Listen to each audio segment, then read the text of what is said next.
sports fans? Your favorite sportsbook, BetUS.com, is back for our 28th year of NFL action. With the industry's biggest sign-up bonus of up to 200%, BetUS offers our members the opportunity to cash in on all your favorite sports, including NFL, NBA, MLB, and more. We've also got hundreds of new casino games, including the coolest new European slots, and our live dealers are waiting for you at the table. Sign up at BetUS.com today to get into the action. BetUS, where the game begins.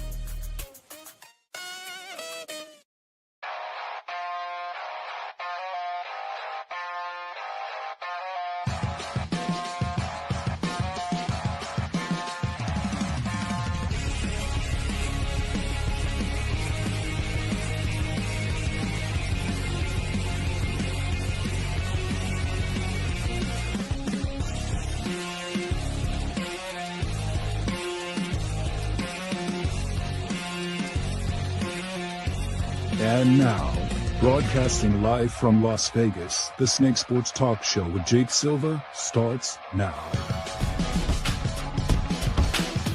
All right, here we go, ladies and gentlemen. I am literally ecstatic, and I'm excited for the up-and-coming NFL season with tonight, preseason.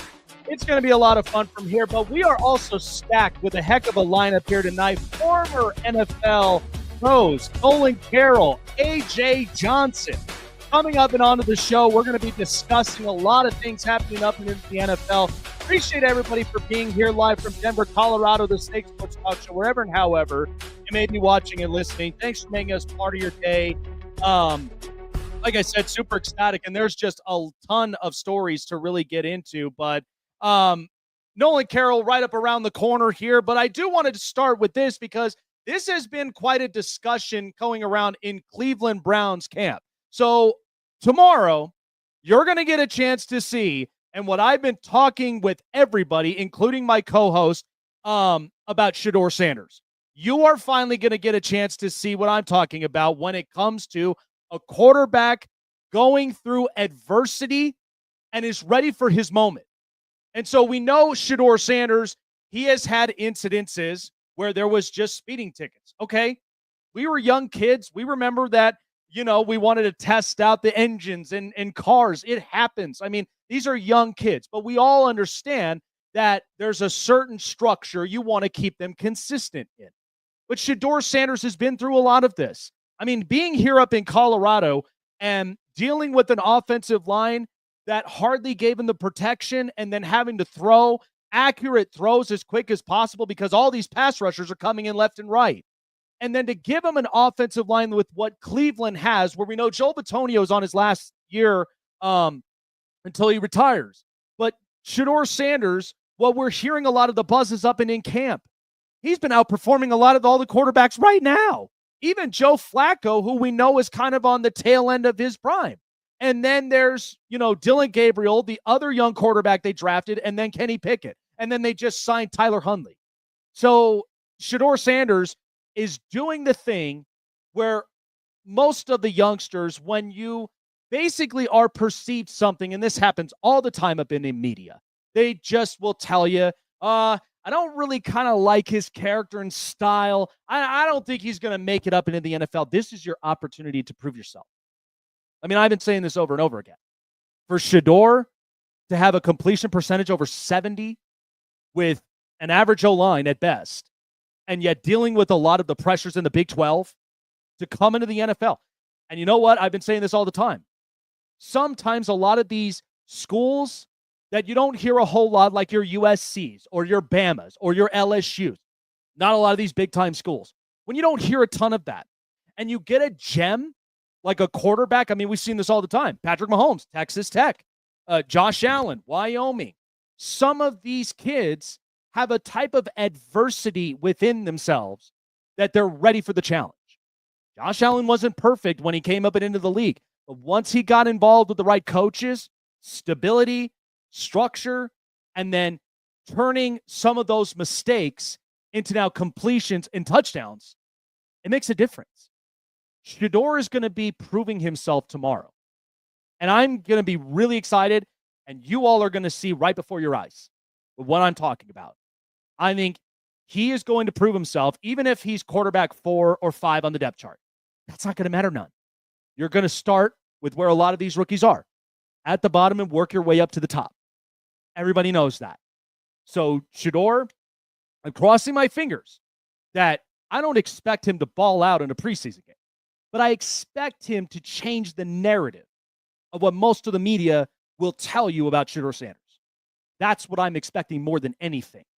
Accurate quarterback, steal of the draft in the 5th round, and proving Cleveland will have their franchise quarterback. All right, so our guest, he spent 8 years in the NFL, knows a thing or two when it comes to facing adversity, not to mention winning it also all together as a team and as champions. And so joining us here up and on the show to give us his feedback and from his experiences, former NFL corner Nolan Carroll, he comes on up and onto the show.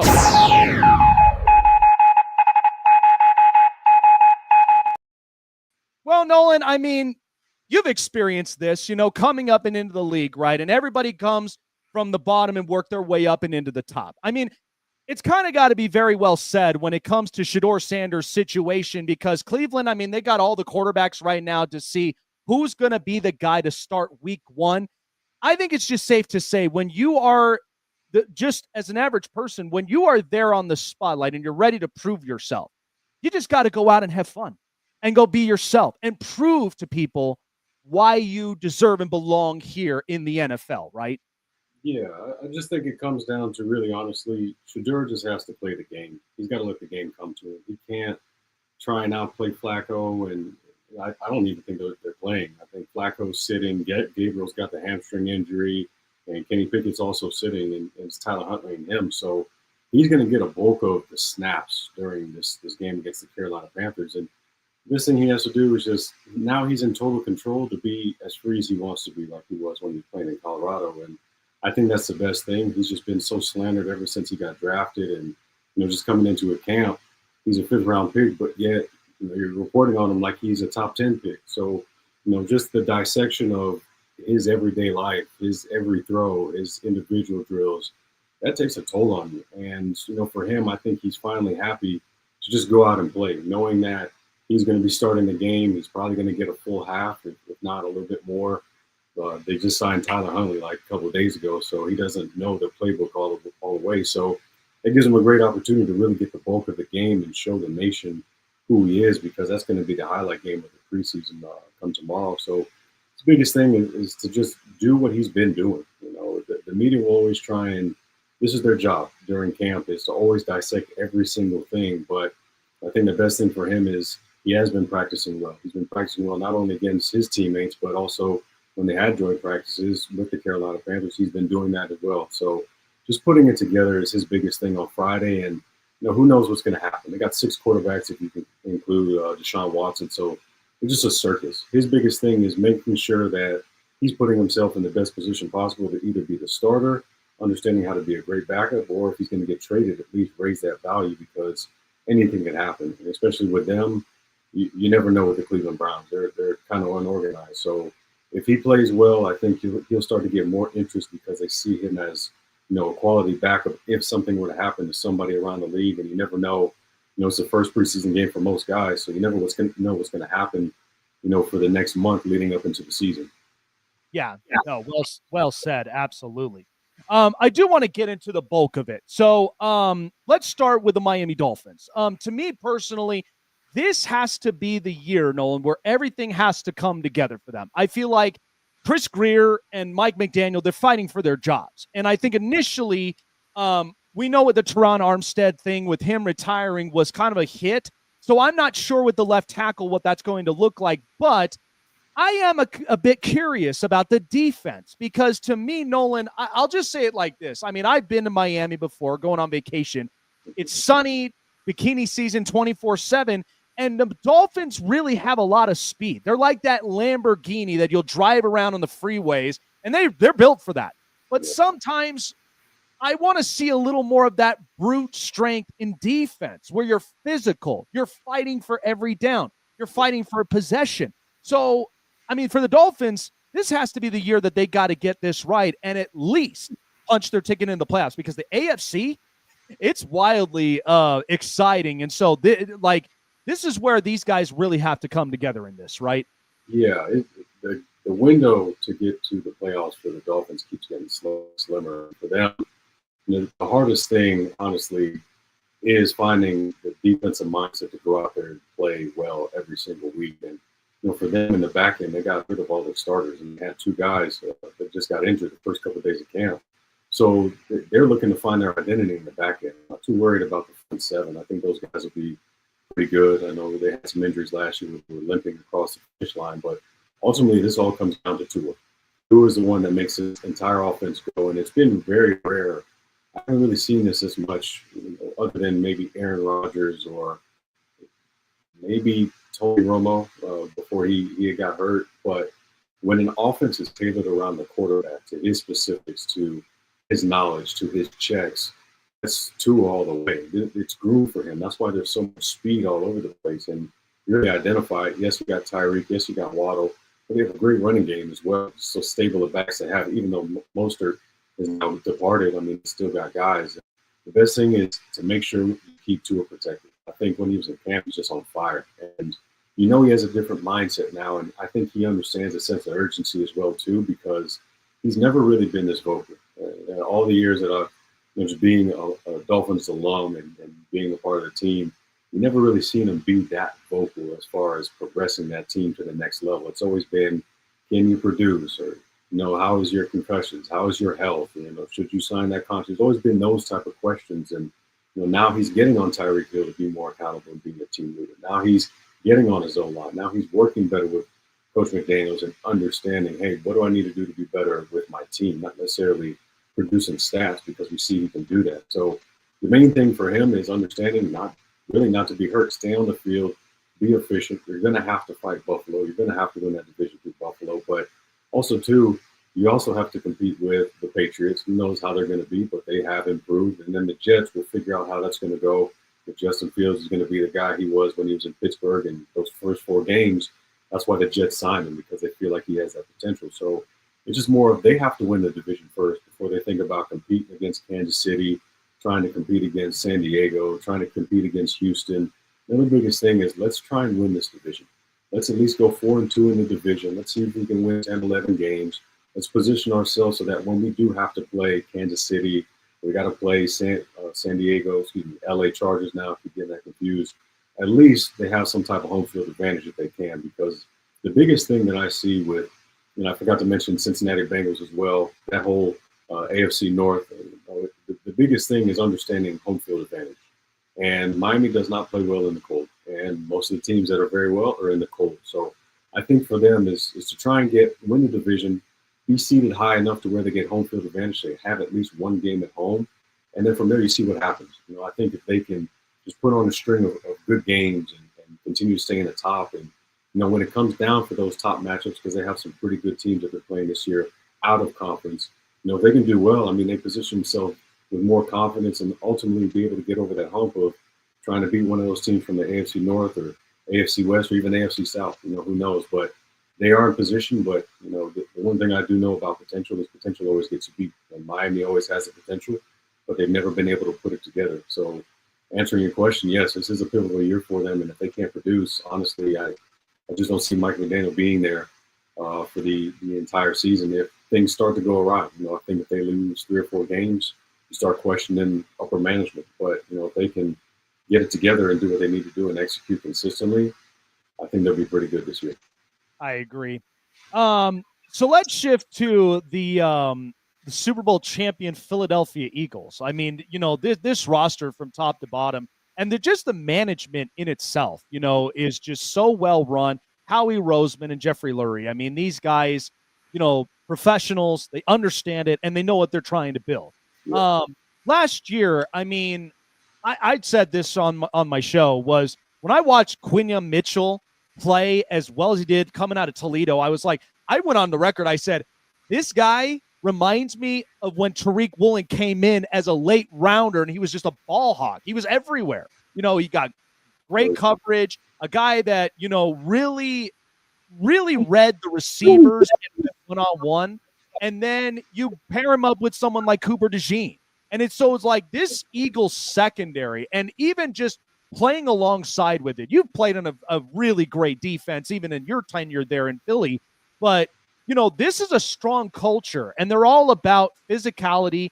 They're all about getting turnovers. I mean, what did you think of that secondary and the defense? Because to me, they ended up getting a lot of pressures in that Super Bowl. And then not to mention, they were fighting for every possession to keeping the ball on their side. So it allowed Saquon, Jalen Hurts, and everybody else to do their job. I mean, what did you think of that defense from last year and then coming into this year? Yeah, I think the defense was very impressive. I mean, the thing that I see on defense, and when you watch film, and when I used to watch film, was how guys were flying around to the football.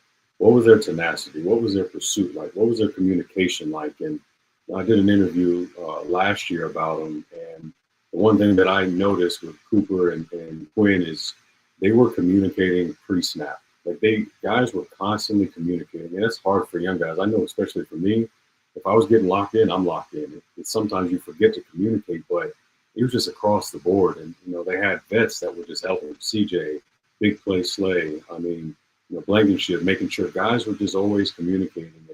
And I think this year is not going to be as much of a struggle because I believe those vets that were in the room for those couple of years, even I'm going back to 22, 23, and 24, when those guys were in the room and they had Ringo and, you have Blankenship, like those guys learn through CJ, they learn through Slay, and even Malcolm, he comes back to the building too. So they're getting all this experience and all this knowledge, and up front, it's always going to be the same. Guys that are getting after big, athletic, SEC type guys, that's what they still have. And knowing that as a defensive back, when you have guys that are just going to get after the quarterback, you begin to understand the ball has to come out.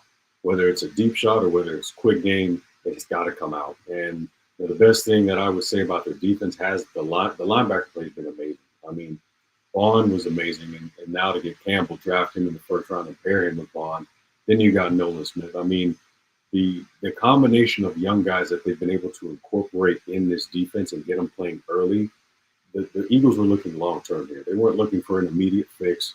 They knew it was going to take guys time to progress, and that's how Philly's always been. And I remember just dating it back when I was playing with Brandon Graham. He wasn't the starter on our defense. It was Trent Cole. And as Trent Cole was on his way out, he was always giving tips to BG. And eventually, BG ends up turning the corner. Trent Cole gives him the crown. And he's the guy that played for 15 years. And who did he give that to? Nolan Smith. So you look at that from that perspective and understand it is a lineage. And the way how he has set it up has been amazing. He doesn't just look at the athletic ability. He looks at how are you going to be as a teammate? How are you going to be in the organization? How are you going to be in the community? And those things always trickle down. And the great thing about Philly is they have definitive alpha leaders. You got A.J. Brown, Saquon, Jalen, Lane. They know they're the guys. And then, you got the secondary guys. I don't want to call them secondary, but in their own right, if you put them on another team, they're captains too. Cam Jergens, Zach Bond. Like these guys could be team leaders. I'm not just talking about offense and defense. And I think that's what makes them special is the fact that they have so many important pieces and superstars on that team, and they only think about the team. And for them, the games just looked easy last year. It just looked like we know our mindset, we know our mentality. We're going to go out and be consistent. We have plays that you're not going to stop. We have players that you're not going to stop. And that's just their mentality. And it's hard to beat a team like that. It's hard to play 4 quarters with a team that's ready to go into overtime at any given moment. So, when you have someone that's willing to go beyond their limits and want to win, they said it, AJ said it 2 days ago, the Lombardi Trophy is not loyal to anybody.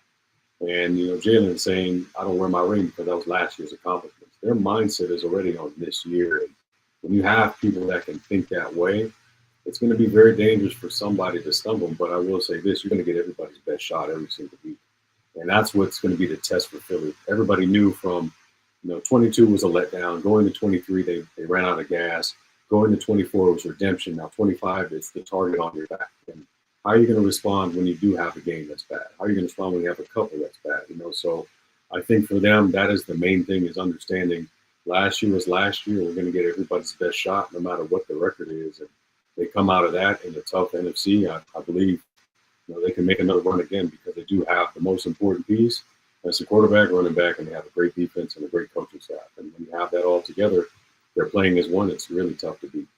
Yeah, they're going to continue to be a problem in the NFC, and I just enjoy watching them and just how tough they play. I do want to shift to Dallas. So, okay, this Micah Parsons situation is just really unique for a few reasons because I love Micah, and I think he's super explosive and somebody that is really a game changer up and on defense. Now, we know a lot of people bring out of like, well, playoffs a little different. I'm like, we'll get there, but you've been around in this building. You've experienced Jerry Jones and the way that he's really kind of, handled a lot of his business. Now, listen, I'm the kind that I'm like, if I'm at that age and I've enjoyed the accomplishments, I mean, Texas, they love their football, they love their oil. So I get it. It's tough. But, at the end of the day, I mean, both sides are going to come to an agreement up from here. But I mean, after seeing TJ Watt get his money, Myles Garrett, and then who knows what's going to happen with this Trey Hendrickson situation, you're looking at Dallas and you're like, well, I'm paying Dak and I'm paying CD high premium money. It's going to be a little difficult to squeeze this one in, but I mean, how do you kind of how do you perspect this situation? And is this kind of something that will be solvable for Dallas and for both parties? Yeah, it would be solvable if Jerry just stops talking. I think it's the best thing is for him to really sit down with Micah and his agent together and get this deal done. And from what I know, when Micah posted that post, it wasn't about the money. It was more of he wanted to be loyal to the fans. He wanted to be loyal to the team because that's the team that drafted him. And the way Jerry's playing hardball, it happens before. And he's done this. And he butts heads with guys. It's just what it is. And I think it's more about he doesn't want guys to be higher than the star.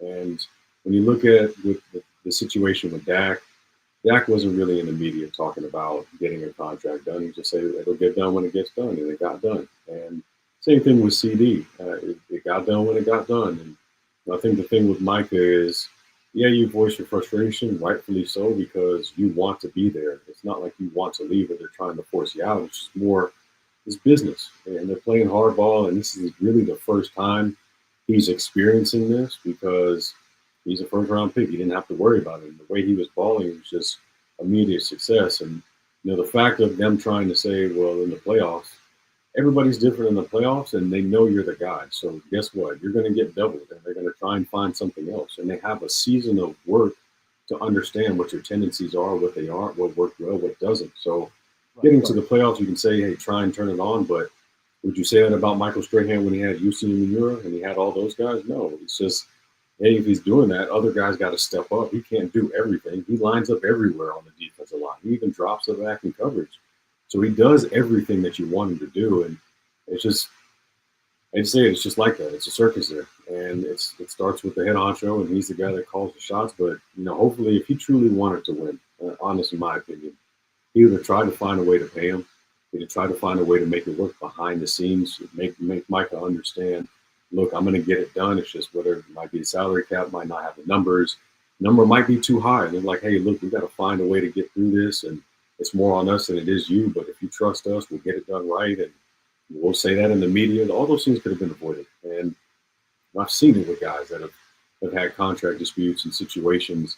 It takes away from your game tremendously. And a guy like him where it's up in limbo, you're not going to play the same way. You're not going to be playing for the team. You're more so going to be playing to prove yourself to the owner that, hey, you need to pay me. And then when he's playing well, it's just going to go right back to the same thing. So it's going to be this culmination of just every single media circus all the time. Hey, you played well. Did you talk to Jerry? You played bad. This is what Jerry said. You played well again. Jerry, should he pay him? It's always going to be like that. And if they're losing, then it just makes it even worse. So I just think they got a lot of things that's going on behind the scenes, and I've seen it before. It comes down to hardball with him, and the biggest thing is just go out and prove your value. And if he's talking to other teams that want to trade him, or they're looking for trade partners, at least make your value amazing. And then whatever team he does go to, if he does get traded, you just got to go all the way out, man. Prove to the organization that they shouldn't have done that. But I don't think he's in the wrong in any stretch of the imagination because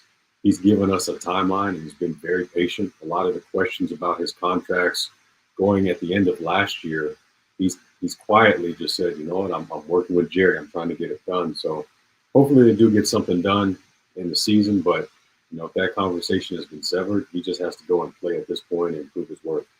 Yeah, 100%. And I can feel it, especially when you're watching teams like Philly and then Washington. And Yeah. I mean, we'll see what the Giants look like, but the last thing you want to be is this situation don't get done. And then next thing you know, these teams are going to start climbing up and into the top. And then you're sitting there going, all right, we got to figure something out from here. An interesting question here, because we're going to see this kid. And from your experience at your position, this is going to be a unique situation to where none of us have ever seen this up and into the NFL. But Travis Hunter, wide receiver and corner. We've seen the amount of reps. Jacksonville came out with it about the reps he'll take at receiver and corner. We know it's challenging, and you kind of push your bodies to the limit. I mean, as athletes, you're making sure that you're physically and then mentally and emotionally healthy. But then at the same time, you're multitasking all around it. You're thinking offense, you're thinking defense. From even just plugging in your experience up from here and then just seeing this kid, what are kind of some things you point out from here? And can this be a situation that can work? And could it impact maybe future other college players that could step into this type of situation? Yeah, I believe it can be done. And I look at guys that kind of paved the way before him, Charles Woodson, Champ Bailey. When I was playing, it was more Devin Hester. I know he was drafted as a corner. They moved him over to receiver. But Antonio Cromartie, people forget, he played receiver for a few snaps. Deion Sanders, obviously, where it derived from. And then also, too, Patrick Peterson was the same way. So when it comes to that aspect of a defense preparing for a game, it's an extra player that you have to be alert for, that they're going to try and get the ball. But the also caveat to that is it's the snap count. They got to be aware of a snap count. And I don't know how many, people don't realize this, but plays in an NFL game, most of the time, on the high end, you might be getting 65 plays as a defense. And, if you go into overtime, might be a little bit higher. So think about it. If you're getting 65 and the offense has 65, that's close to 120 plays in an 18-week span. And you never know what's going to happen, but I do know it's a higher risk for you to get injured. It's a higher risk for you to get banged up. And that's the interesting thing to see is what the snap count is going to be for him. Is he going to get 15 on offense? Is he going to play everything on defense? Or there's only going to be 5 on offense? Like, you got to see, and I think that it's just the Jaguar staff, and I know they've talked about it before they drafted him, is just understanding where can we put this guy on offense to make him the most effective with as little plays as possible. Let's not try and put the whole game on his shoulders because they still have Trevor Lawrence. So, and they paid him a lot of money.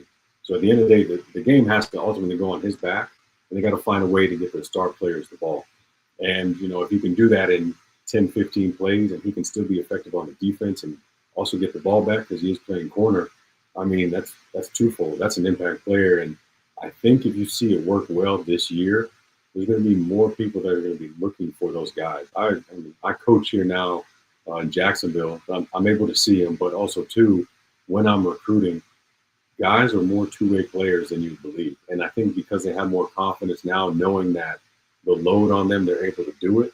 It's not just some type of fantasy where they hope they can do it and, they're delusional. He's actually doing that on both sides of the ball very well. He's been doing it since high school. So it's just more of snap count. If they can understand snap count on offense and defense and that ratio is even and they're monitoring his body every single week, I think it'll probably be one of the most amazing things that has happened in the NFL to understand that you can understand an offensive playbook. You can also understand the defensive playbook and know how to differentiate your mindset when you're going out on the field, but also understanding, too, the secrets of the other side of the ball. And I think that's where he comes into play, where he can really show himself out. And just from the highlights that I've seen and the practices that I've seen, he's playing at another level. And I just think because he's getting so much information, he's able to apply it on both sides. And he's able to fail fast and understand what works and what doesn't work. And just be interesting and fun to see. But, I know he's having fun. I think it's great for the organization. And, we'll see. This might be the template that every other team uses because it's a copycat league. And,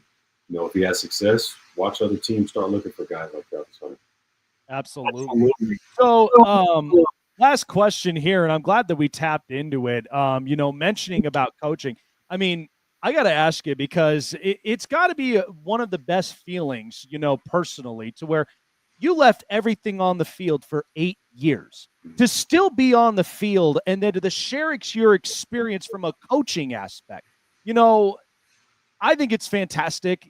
I always am always give, the best of luck to a lot of these former players being in the coaching roles, because it's so important, because you're training and you're preparing the next generation of these players. I mean, how's that feeling got to be like for you? Like when you first started and where you are now, to see these kids grow. I at least for our young audiences here, to have that experience, like what that's got to be like, and then what the expectation is for what they carry to then move forward the minute that they become adults and they're out there and they're giving it their all as the next future players.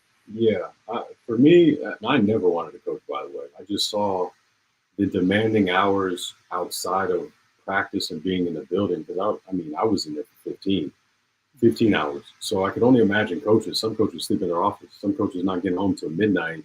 They got to be back in the building at 4 a.m. And just thinking about that as a player, like, man, I could never have that life. And I don't. It's just the hours are still long. I'm still putting in long hours, but it's not long hours for me. And it's more so understanding, man, I have all this information of just knowledge, of not just X's and O's, because X's and O's is like the most basic. It's more of insight. It's more of communication, understanding how to be a leader, what your team needs, how to practice, how to meet, how to prepare, what to watch on film, and giving that advice from the top level. It's, for me, it's very gratifying, because I know I'm able to break it down in a way where I can teach them. And not everybody knows how to do that. They only know how to do it from their perspective as a player. I've had so many different perspectives, whether it's Bill Parcells, Ralph Friedgen, Doug Peterson, Chip Kelly, Lou Anarumo, Al Harris, Lou Adams, Kevin Core. I could go on and on. Mike Nolan. I got Jim Schwartz. There's so many coaches that I've talked to and had conversations with about how we need to do certain things as a unit and how that's going to affect the other side of the ball, how that's going to affect the game, talking about situations. And it's just something that's not taught at the high school level as much. And it's not the coach's fault. They only know what they only know. And as you get up in higher levels, obviously the exposure enhances. And, for me to be able to play as long as I did, it was more so because I leaned on my coach's insight. What do I need to do better? What things can I do to make my teammates better? And, you apply it immediately. That's what allows you to be better. And when you're able to understand what to do on the field and off the field, then you start understanding how football teaches a lot about life and how you can be disciplined, how you can be focused, how you need to just understand how to do the things right every single day, no matter how hard they are. That is what allows you to be successful. That's why you see the guys like Aaron Donald, you see guys like Darrelle Revis, the Tom Brady's.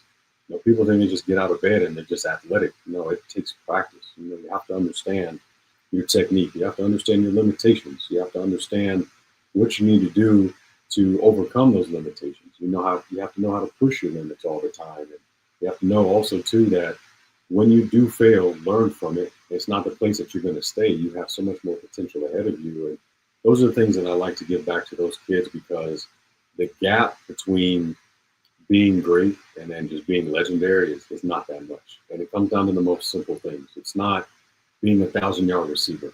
It's how you got those 1,000 yards. It's not being a quarterback that throws for 4,000 yards. It's how you got those 4,000 yards. And when you think about it that way, what are the things that you are doing daily? What habits are you creating to make sure that when the lights are the brightest, you're performing and everybody sees it as just another routine play? But for you, this has been countless reps of you always working until you can never get it wrong.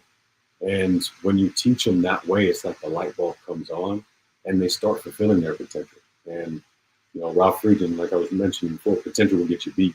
And if you're always resting on what you could be, you'll never really amount to it, because you'll always just be complacent. It's always going to be there, but you're never going to want to work to get there. And just in today with college football, kids want everything instant. They want it right now. They want to do a little bit of work for right now. And, when you break it down and let them see, hey, this is what you need to do to be successful, you're going to reap the benefits because you really put in the time to do it. Absolutely, man. And listen, best of the knowledge there and the experiences. I'm always get excited to when, I see these kids and they put in the work ethic, and at the same time, they're learning a lot from their peers and they're learning from a lot of their mentors. And what you're doing, man, is absolutely just it's so inspiring for a lot of kids. And at the same time, it's preparing them, up and in for life. So I wish the best of luck for you in this journey, man. And it's just incredible. Nolan, really just an absolute pleasure having you up and onto the show and giving your insights, man. Appreciate you for stopping on by. Take care of yourself, and let's see how this NFL season really pans out. It's going to be really exciting up from here, my man. Yeah, I think it will be. Thank you for having me on the show, Jake. Absolutely, man. Take care of yourself. Take care. Yeah, I love that. And the fact of the matter is like, we've always grown up with, idols, guys that we've, watched on our television every single day. And, to be able to learn that experience, gain something from it, but then applying it is just incredible. But, I agree with it because the whole entire thing is like, we know Jerry he obviously can't go a day without being up on media. He has to be on the radio. He's got to be up and on television. And, the thing is that the Micah Parsons situation, I mean, I hope they get a deal done. I really do. Because at the end of the day, you're going to lose your star pass rusher. You're hoping that, because my thing is that if in fact a trade happens, you got that young kid from Boston College, Donovan Azaraku, who I've heard a lot of really good things about. But if you don't get this right, and now you've been pretty much lost the mentor for Donovan, and then moving forward, it's just like, do we even know if this kid is going to pop at some point? So it's going to be interesting. Really, really, really good. I loved that interview. I really, really did. Nolan, with a lot of great experience and knowledge, it's that was awesome. I absolutely loved it.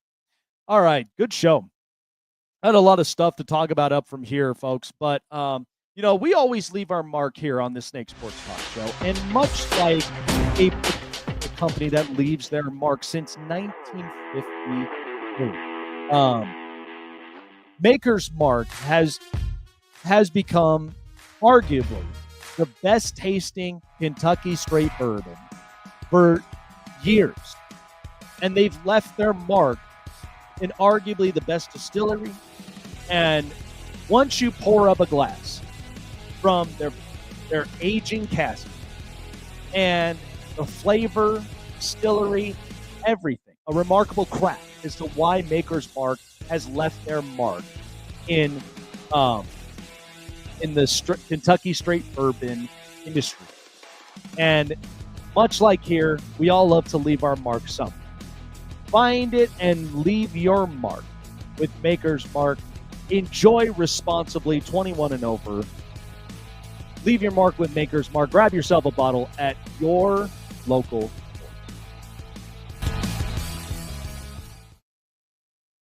Looking for a show with the best takes and opinions? Want a show with the best coverage around the world of sports? Jam-packed with an all-star interview lineup? Then the best place to find it all, sports and entertainment, is right here. Join Jake Silva on the Snake Sports Talk Show, presented by SeatGeek and BetUS. Weeknights at 8 p.m. Eastern, 5 Pacific on Sports Wave Network. Want to find your seat for the event of your choice but can't get one that fits your desire or your budget? Well, my friends, SeatGeek has you covered. SeatGeek is the official sponsor of the Snake Sports Talk Show. With a list of over hundreds of events to choose from, SeatGeek will assure you that you won't miss your seat with the amazing view of your choice at the most affordable price. Whether it's looking for your best seat in the house of your favorite sports team, finding live concerts that get you closer to your favorite artist, or enjoying your spot at your favorite live shows, comedies, and more, SeatGeek has it all just for you. Go online to SeatGeek.com or download the app on your mobile device through Google Play and the App Store. And as a special offer before checkout, use promo code SNAKESPORTS and save yourself $20 off of your purchase of your first ticket, and experience why SeatGeek is the most trusted ticketing app for your next event. Remember, that's SeatGeek.com, and download the app on your phone with promo code SNAKESPORTS for $20 off and find your seat with SeatGeek.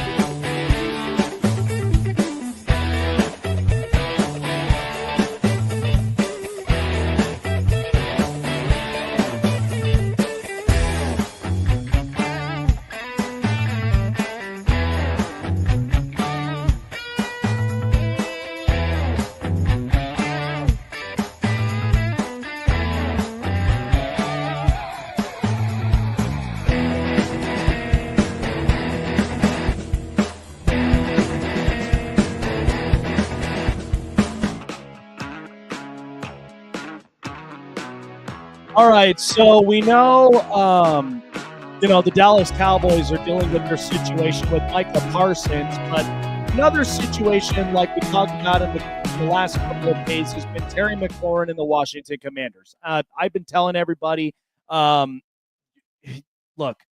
I would not afford for Terry McLaurin to leave the building.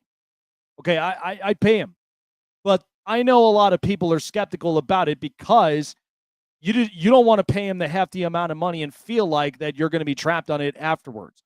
But here's the thing is, although Washington got Jaden Daniels and the rest is history from there and got him far to the NFC championship.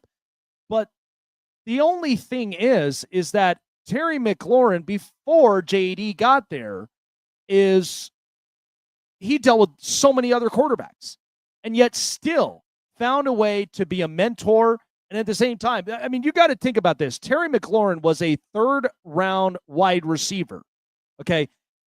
And he has more than shown a lot of his potential and everything that he's put together, which is why that, like, with Terry McLaurin, I'd pay him. But I get it. High premiums may seem expensive, but the only deal is that if you lose Terry McLaurin, you are now having to put the workload on who? Debo? Well, we all kind of saw what that looks like right now in San Francisco.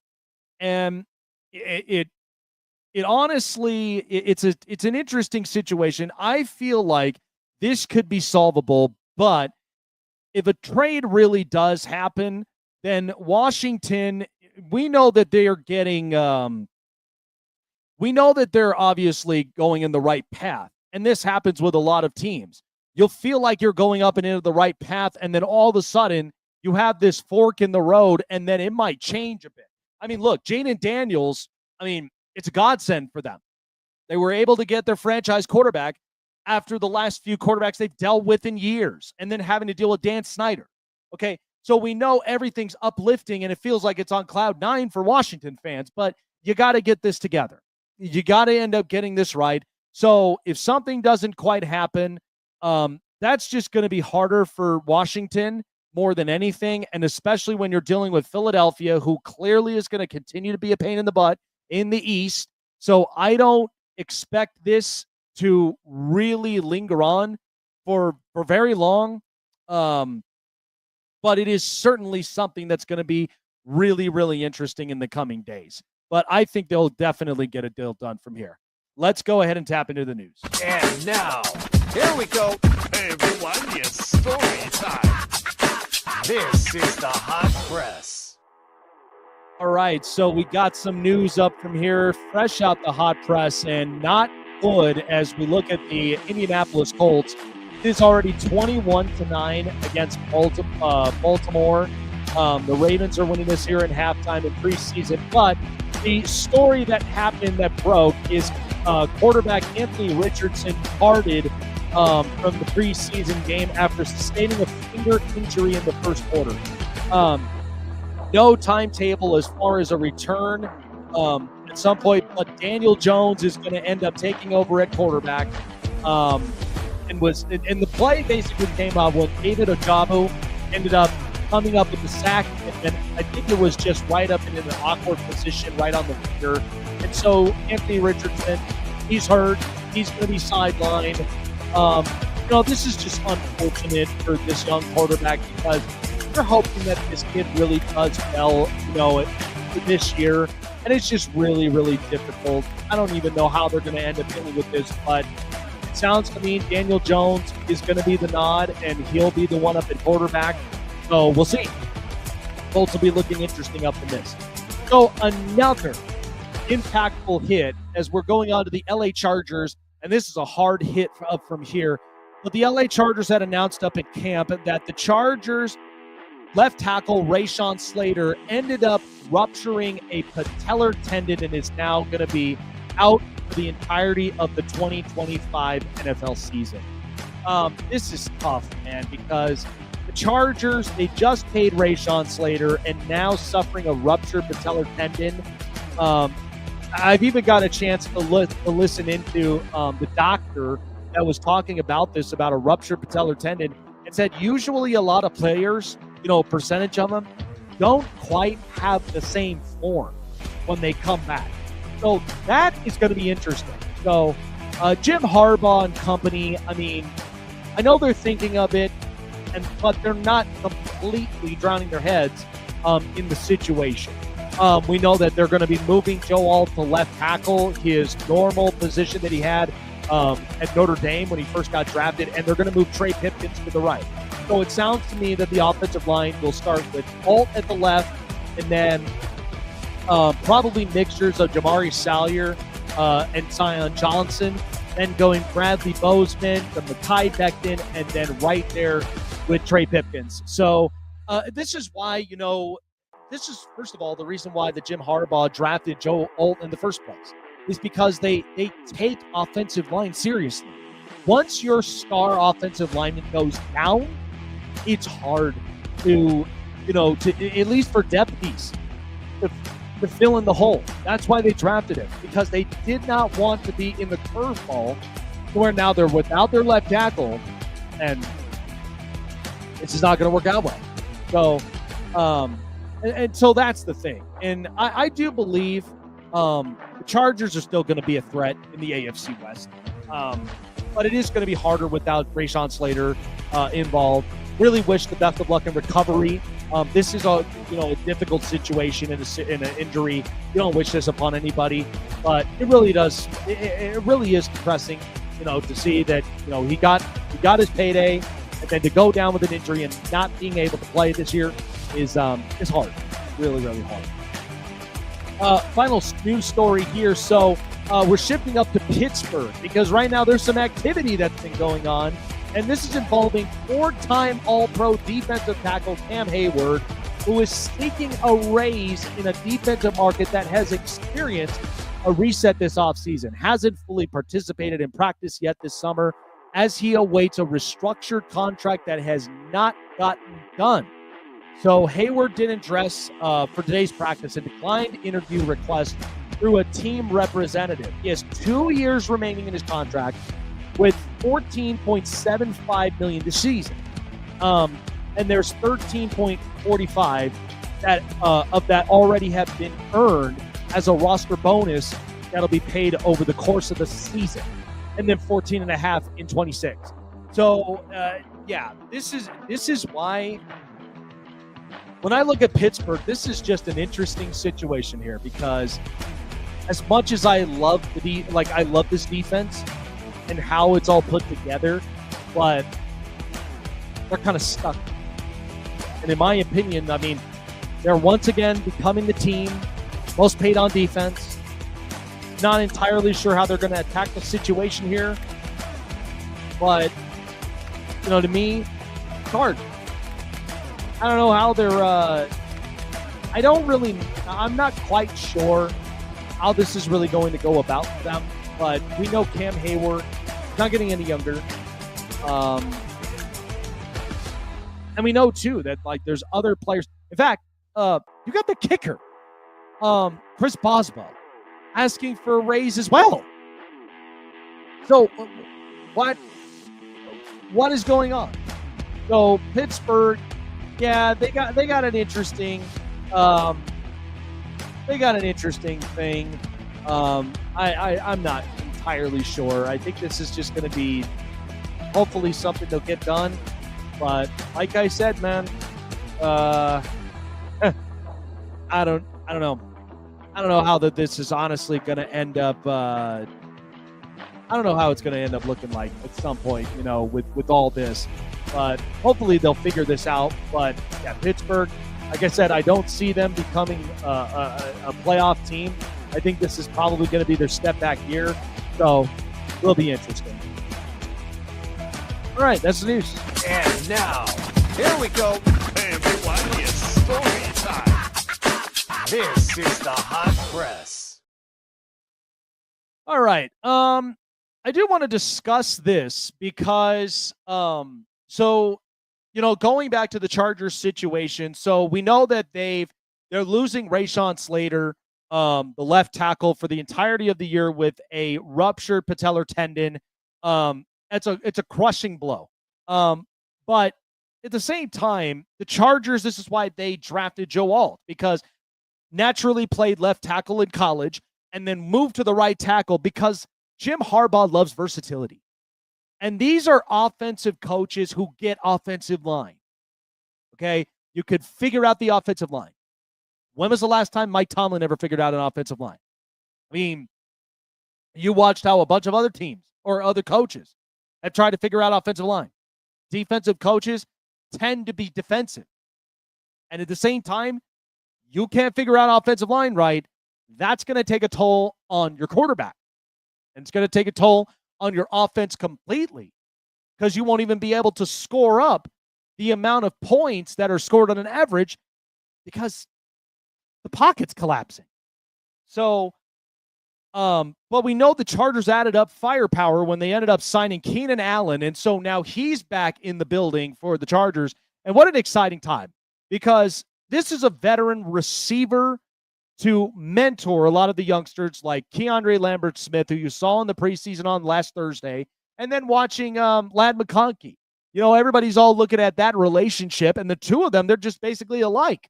They focus on their technique and their footwork, and they're all about getting first downs. And then you got the youngster Trey Harris out of Ole Miss. So I think the Chargers doubling down upon their offensive weaponry is really what they needed.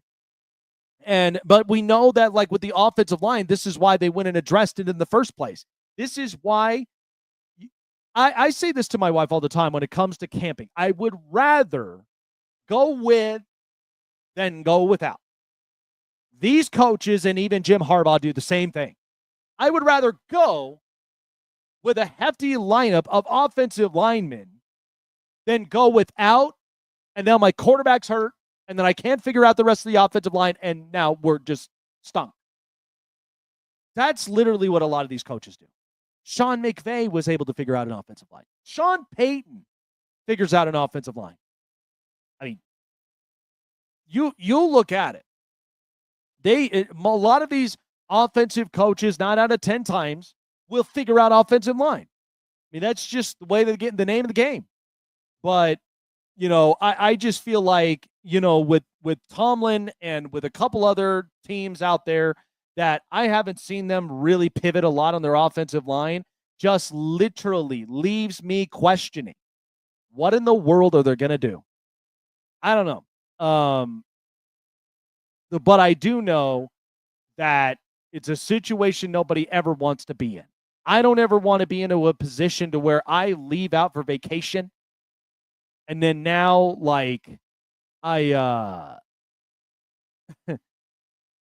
now I'm just I'm without an offensive line. What am I to do with that? So it's, lots of these teams, if they have a lot of these offensive line problems, it is going to be harder. It's going to take a toll on your season. Okay. Make no mistake. This happens all the time. So, but yeah, you have to be able to be on your A game from there. You got to be able to overcome that. And if you can't, that in itself will become a lasting problem that will be really, really hard to solve up. So, just blows my mind. So I do want to say, I think this NFL season, I can't even wait, because lots of teams, there's so many different outlooks on some teams. And I just think personally, like one team in particular, and here in Denver, the Broncos, they really do have a lot of stuff going on for them. Bo Nix going into another season. They double down on defense. Dre Greenlaw, Talanoa Funga. This is a very good team. There's a very good team with a very good defense. Now, I have made this point that because I watched Caleb Williams go through struggles, and I watched Michael Penix in small dosages, and I've also watched J.J. McCarthy go through an injury, and now he's officially going to be starting his season. My big thing with Bo Nix is I do think he's very talented. And Sean Payton loves his guys. Okay? He loves the kind that, like Drew Brees, can overcome adversity, can really step up their game in multitudes of ways. And it really changes the narrative in a story. So the Denver Broncos know that they've got a lot lingering on the back of their mind. But the thing is it's not going to be quite that simple. So Denver, a lot of people have actually pretty much doubled down on Denver of how they're going to play up this season. So I do think the Broncos will be a team to consider watching because offensively, they gotten some stuff good. The only thing is Pat Bryant for real? They got their young rookie receiver on top of Troy Franklin, who I've been hearing a lot of buzzes about. And then there's also, Cortland Sutton, he got his deal. And then there's Marvin Mims. So there are some receivers, don't get me wrong, but I do got to see how everything really matches itself. That's the only thing. So I do believe that this could be a situation in which Denver, they're going to have everything coming at them. I mean, whether people, doubt them, people think that they might underachieve. My only thing is that I have seen quarterbacks take a step back. I mean, we watched Jordan Love take a step back. C.J. Stroud technically didn't step back, mostly in the statistical area, but won a playoff game. So he's capable of doing that. And eventually, we'll talk about C.J. Stroud really being that quarterback. We'll add him up and into the mix of quarterbacks that I would not even pick up the phone for trade at some point. But, yeah, he's the real deal. So, but as far as for Bo Nix and company, I mean, Bo has such flashy feet, and we also know he's accurate. We know that he handles a lot of those dump-offs and also throws in a lot of those big play throws. So it's going to be interesting, but the West is going to be so competitive with Pete Carroll with the Raiders, the Broncos doubling down on defense, the Chargers with their offense and bringing back Keenan Allen, and then the Chiefs. I mean, this is going to be a wild, wild West for the taking. So I'm excited for all of it, though, guys. All right, we're heading on out. First of all, shout out to Nolan Carroll, former NFL corner who stopped by at the show today. Really loved our interview, guys. It was absolutely in just the amount of interviews I've done on this show, that definitely is my top.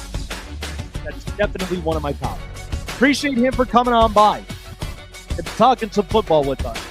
Really appreciate everybody for being here up and onto the show. Enjoy the rest of the preseason here up in this week and this weekend. We will see you guys on the next episode of the Snake Sports Talk Show. Take care, everyone. Have a good night.